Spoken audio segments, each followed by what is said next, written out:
Best sweatshirt ever. Let's talk about my notable reads from September. I don't know what this is. Anyway, let's jump into it.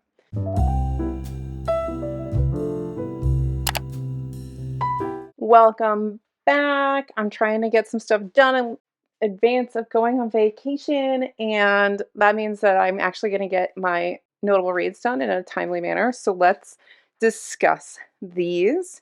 First and foremost, we talk about my stats, my Storygraph stats. The numbers don't lie. So let's see how the reading went for September. I'm going to pull this up here. So in the month of September, I read 25 books, which was 7,741 pages, which is a lot of pages. Nothing ever changes with my moods, apparently. We are emotional, dark, reflective, and adventurous, pretty much. There was some lighthearted stuff this month, which that's a little new for me. Pace is always about the same. I mostly read medium-paced books. Still don't understand how this particular stat works on Storygraph, but okay. Most of the books I read were under 300 pages because I think I read a lot of manga this month. We're going to go into everything I read and we'll talk about that. I did read at least a couple chunkers, over 500. And my dominant genres for the month were literary, fantasy, manga. I told you in August that manga line was going to get bigger. LGBTQ plus, LGBTQIA plus, there we go, all the letters, got them in there. And historical are kind of like my top 5 or 6, and then it sort of falls off from there. Yeah, I think we had a different mix of books this month, and I'm here for it. My notable reads will probably be a little bit obvious for some of them, and I don't have a lot to talk about because I have like vlogs and reviews for some of these. Let's get into it. First, I have The Brickmakers, or just Brickmakers by Selva Almada, which is a story that's translated from Spanish, and she is an Argentine author. I wasn't sure how I was going to like this story. It was a little gritty in the beginning for me. It meanders a lot through different timelines, and was a little confusing, but then once I really got into it and I had the landscape figured out, I loved this. So this follows 2 fathers and their 2 sons, and sort of the rivalry between the fathers and how that rivalry mirrors the rivalry in the sons. And it talks a lot about like homophobia. It talks a lot about just kind of the grit of life and violence and how hard it is to exist in certain sections of Argentine life, or of sections of like Argentine society. It's kind of what I'm meaning. It was good. I really, really enjoyed this one. This one is worth the read. I will warn you that there is some like harm to animals that occurs, and that was hard for me to read because it actually happens to galgos, which are like Spanish greyhounds, and like I was sitting here reading this and like holding mercy, like just crying, didn't like it. But the story is really powerful and sad, and yeah, I would recommend that one to you. That one was almost on my notables. I finally read Lapvona by Otessa Mashveg, and like I don't really know how to describe this book.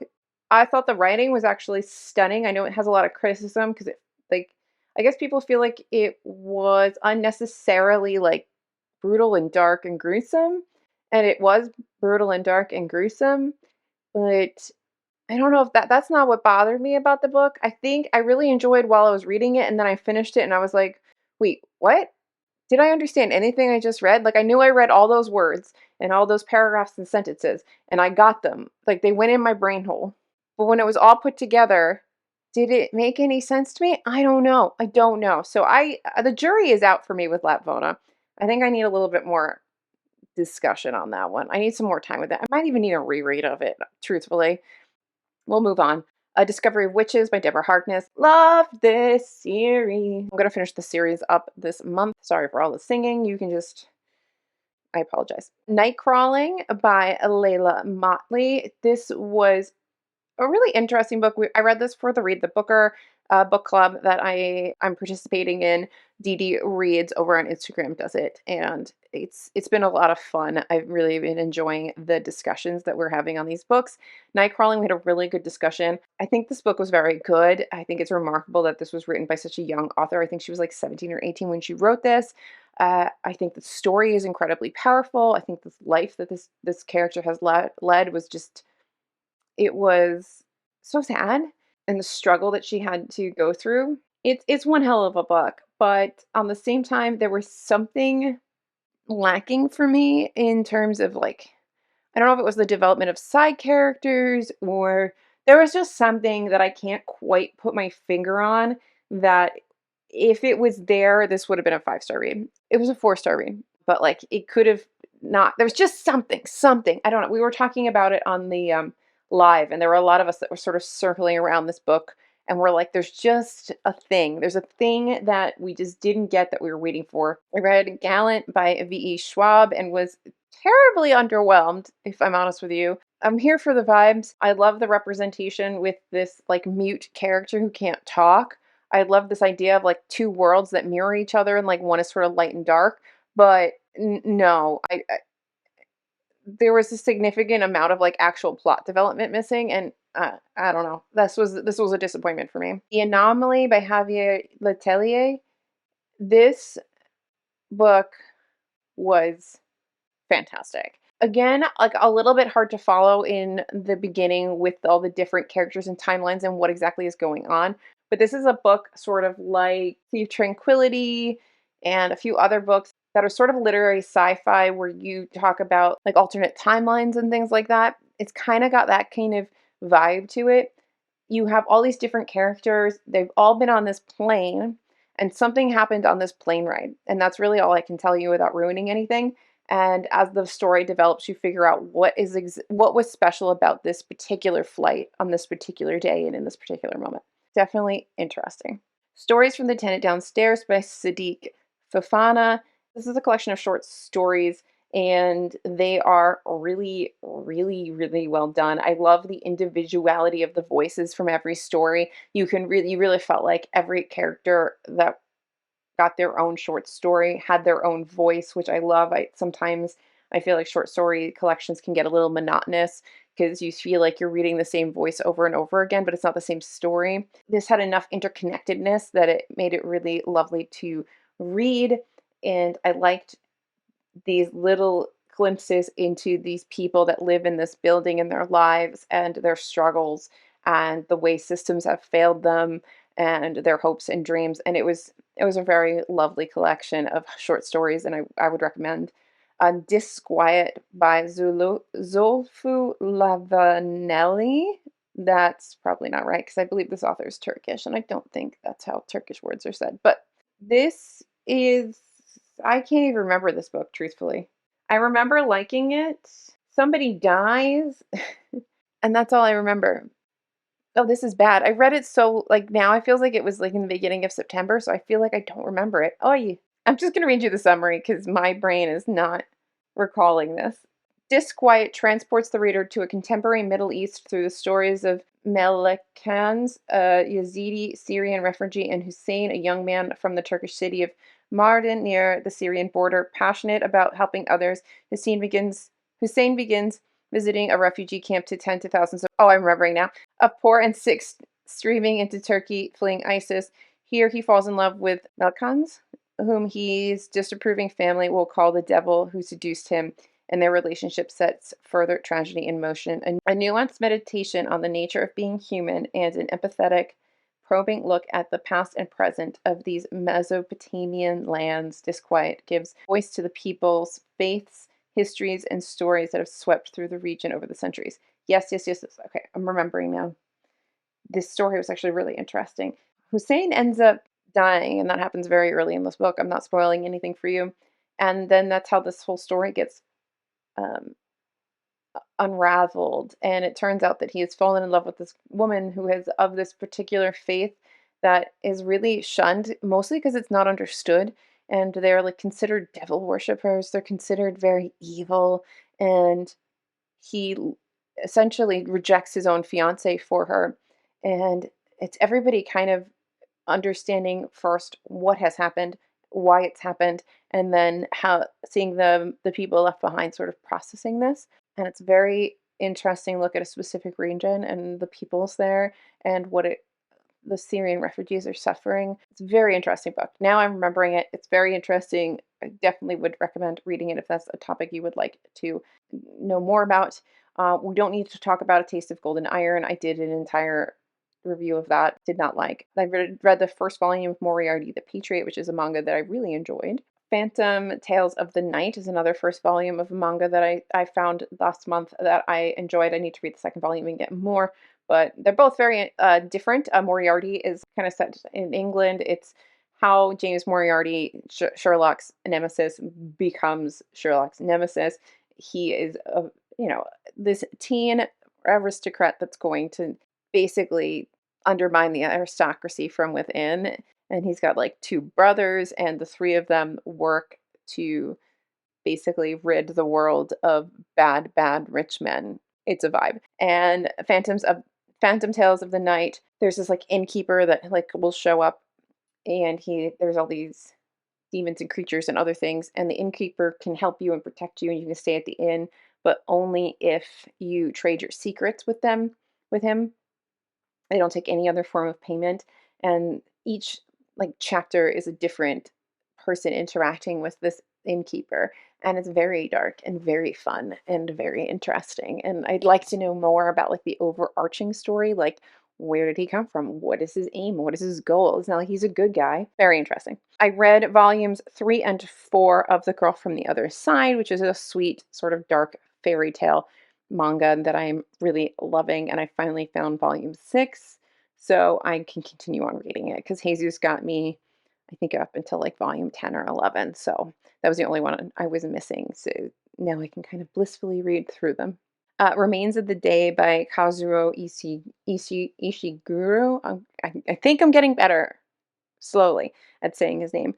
This is not a book for everybody. I very much enjoyed Remains of the Day. It's a very slow book. It's a very like methodical book. It's a very on the surface boring book. It's about a butler sort of ruminating on like his past in service while he's like finally getting out, and he's going on this car journey across England to go meet the old housekeeper that used to work at the house to try to get her to come back and work with them because there's like nobody left in service really. This is after World War II, and it's a very interesting way to tell a story about World War II and about British aristocracy and classism and how the aristocracy like intertwined themselves with politics. It's a very interesting story. It's a very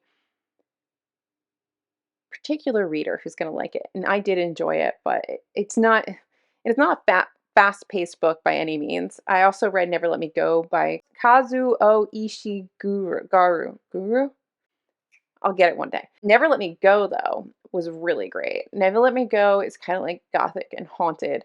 And there's a school, and you're following these 3 children. They're at the school, and you watch them kind of grow up. And you know they're being sort of groomed for something, but you're not really sure when the book starts. And slowly throughout the story, they just like drop these little nuggets of information about what is actually really going on in the world and in these children's lives and what their purpose on this earth is, and it's good. I really enjoyed this. This was a good one, and I know like not a lot of people talk about it, and I think that's because there's not a way to just there's really no way to talk about this book without spoiling something, but I think that's the best I can do. I finally read Tomei by Junji Ito. I can't speak anymore. I liked Tomei. It was not my favorite so far. I felt like it got really repetitive in the middle, and then at the end it was really good. Like I was into it in the beginning, it got a little dull in the middle because I just felt like there was too much of the same happening, and then at the end it got better, and I really enjoyed it. Young Mungo by Douglas Stewart. I know we talked about this on the podcast, so I don't want to go into it too much, but I think that Young Mungo was better than Shuggy Bane. That is the way I'm looking at these. I really enjoyed the story. I felt bad for him. It was a very good book, and I felt really bad for young Mungo. It's very similar to Shuggy Bane. They have the same struggles. They have the same, like, everything feels very the same because it's about the same time period. It's about the same situation, like The dad's sort of out of the picture. The mother's a drunk. You're in Scotland in like a Margaret Thatcher world, and everything is very similar to the point where when I was trying to describe this on the podcast, I like felt like I just kept saying the wrong book because they're so similar. But this one focuses more on young Mungo, whereas in Shuggy Bane they focused more on the mother. So you get more of the story of this young man coming to terms with the world around him and also like who he is and realizing that he does have feelings for other boys and trying to figure out like if he's okay with that. Like, and there's a lot of trauma and bad things that happen to him as well. Lots of trigger warnings with young Mungo. So I enjoyed it. It's not like my favorite book ever, but if I had to pick one of the two, it would be Young Mungo. And honestly, I just really hope that Douglas Stewart writes another book and it doesn't have anything to do with like drunk moms, missing dads, Margaret Thatcher, Scotland. I need a different book. The Silver Queendom by Dan Cobalt is just a great heist story. I really enjoyed it. I thought it was a good heist story. That's about it. That's what I got for you. If you want just like a pleasant fantasy heist, this is a pleasant fantasy heist. It's got a good pacing. It's an interesting world. There's like semi-magical wine. It's good. It's a good time. Read that book. How to Order the Universe by Maria Jose Ferrada, I believe. I feel like this is also Argentine. Oh, it's in Chile. So this follows a 7-year-old named M, and she is narrating this story from her perspective, and she's basically like traveling along with her father, and he's a traveling salesman. He sells like tools or something like that, and it's her how she sees the world and how she sees her father and how she experiences things. It's interesting and sad at times the way that her father and the other traveling salesman kind of use her. She grows up throughout the story and she has like a better understanding at the end of like what was actually going on when she was little and traveling around with her dad. So it was good. It's not like my favorite, but it was definitely a really good and interesting book and worth a read if you like short translated lit sort of coming of age. It was good. It was interesting. It's a nice story between a daughter and a father, and not exactly nice because it's like sweet and tender, but it was a really interesting look at a father-daughter narrative, and it's a very interesting slice of time that they're looking at, and you kind of watch the time of the traveling salesman dwindle out and the father becomes sort of irrelevant, and then what happens to him when he becomes sort of irrelevant. Definitely, definitely, definitely an interesting read. So that was everything that I read minus my notables. So let's talk about those notables. First, we'll talk about The Violin Conspiracy by Brendan Slocum, sorry. This book I had on my radar for a little while. Like, since it was coming out, I was like, this is curious to me. I loved this book. I thought the story was fantastic. So you have our main character who loses his, and forgive me, I don't remember his name. It's been, too many other names have come into my brain since then. But our main character has this very rare, expensive violin. It's a Stradivarius, and he loses it. It was stolen from him. Like he never lets it out of his sight, and then one day he like cracks open the case, and the case is not filled with the violin. It actually has like a shoe and some other stuff to make it seem equally like of weighted. And then this unfolds this whole saga of him attempting to find the violin, the saga around the ownership and the rights to the violin, his experience learning to play the violin, and the way he was treated as a young black man who had a natural gift for music and the violin. The violin is passed down to him from his grandmother, which was her grandfather's violin. There's a lot of question about the legitimate ownership of that violin because how did he get it from his own, like he was a slave and that family gave the violin, or somehow from the family the violin entered into our main character's family through his great great grandfather. I think I have enough greats. I'm not sure. You have a mystery, you have history, and you have a discussion of racism in this country. And I really, really enjoyed this book. I thought it was well written. It talks a lot about music, which is, if you like music, if you're into music, I think it's really stunning there. And it was a lovely book. I really, really, really enjoyed this book so much. So please read it. It had to be on my notables. I absolutely loved it. It just had to. Another one that you know has to be on this list, and we're not going to talk about it because there's an entire vlog, is Miss Betty by Tiffany McDaniel. This book broke me. This book is probably one of the best books I've ever read. I loved this book. Watch the vlog if you want to watch me just have an emotional breakdown. Just do that. You guys actually, some of you recommended The Dissolving Classroom by Junji Ito to me, and I'm going to include this here because Junji Ito is one of my favorite horror manga writers or people, mangaists, whatever they're called. And I really loved this.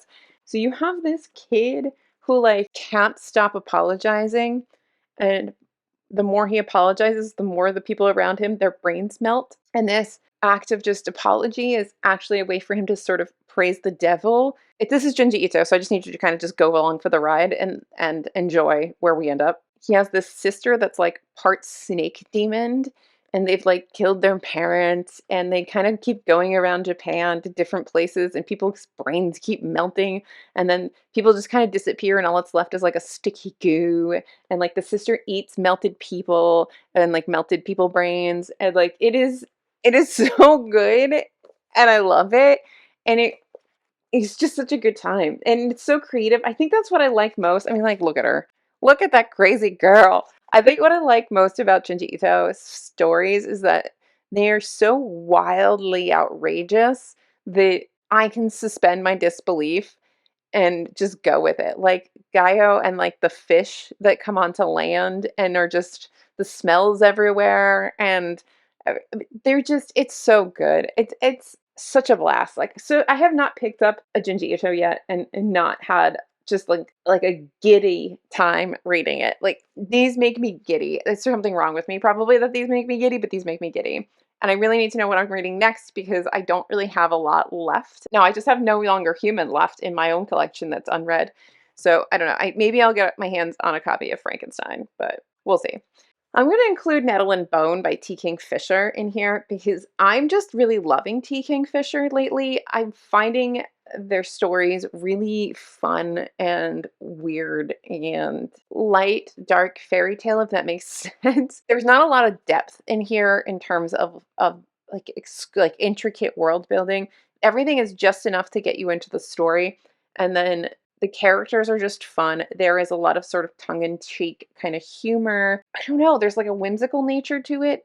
So while this is sort of a dark feminist fairy tale, there's a whimsical nature to it. There's pieces that make it light so that it's not just all dark doom and gloom, and you laugh while you're reading it, and it's just fun. I really enjoyed this. There's like three princesses, one dies, the next sister, one marries this prince and dies, and then the next sister marries this prince, and it turns out that he's like just horribly abusive, and the third sister is sent off to like a nunnery because they don't want her getting married and maybe doing anything that can jeopardize the line because there's some tenuous political treaty that's going on between her family and this prince who's got more power.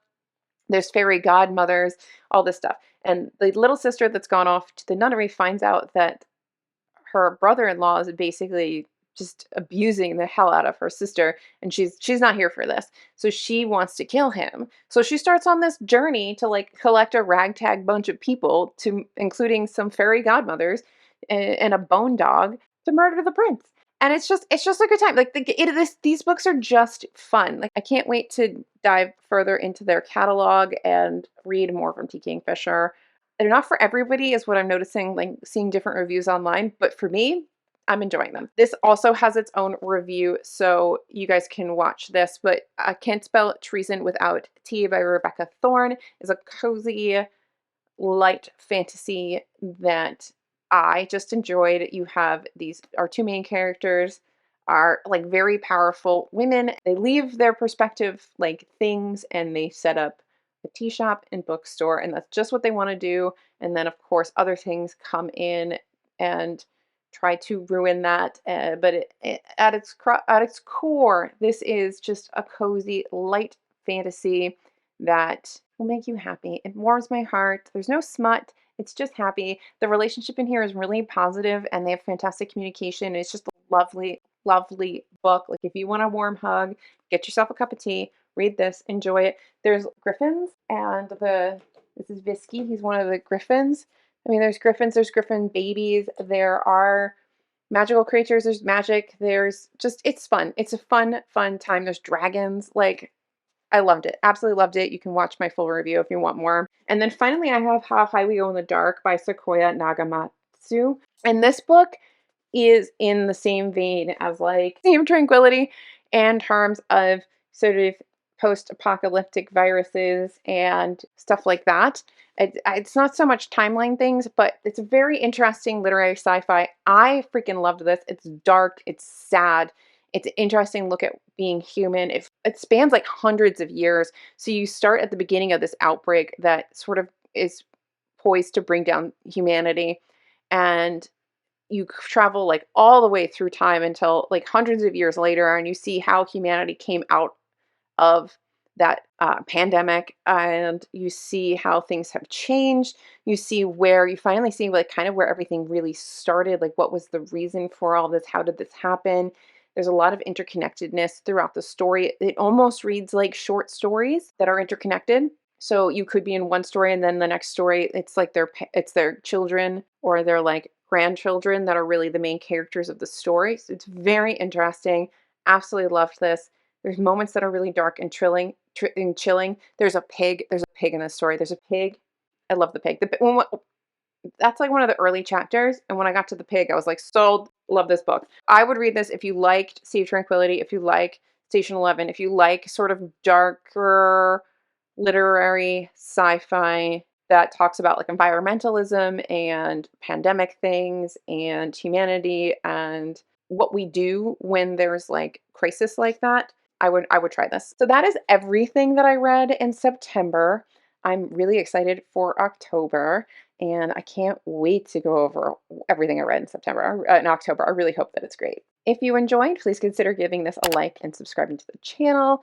Leave a comment with some of your favorite reads from September, or if you've read any of these, let me know what you thought of them. And otherwise, I'll see you guys in my next video, whatever it may be, because it's my channel and I can do whatever I want. Bye.